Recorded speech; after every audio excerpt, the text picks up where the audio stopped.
ताबडतोब काल शपथग्रहण सोहळा जो मोदींच्या उपस्थितीत झाला त्यानंतर काल केंद्र सरकारनं ईडी, इन्कम टॅक्स जे कोणी असतील त्यांनी आमच्या प्रिय अजितदादांची 1000 कोटीची संपत्ती ही स्वच्छ केली, मुक्त केली।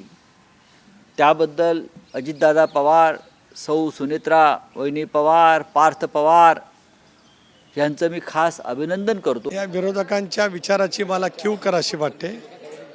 ज्या संविधानाच्या वातीमध्ये ते सतत बोलत आले त्या संविधानाच्या अंतर्गतच न्यायव्यवस्था आहे आणि ह्या न्यायव्यवस्थेने दिलेला निकाल आहे। त्यामुळे आता अजितदादांच्या विरुद्ध कावकाव करणं याच्यापेक्षा काय यांच्याकडे काय उरलेलं नसल्यामुळेच अशापैकी बेछूट आरोप त्या ठिकाणी करत आहेत।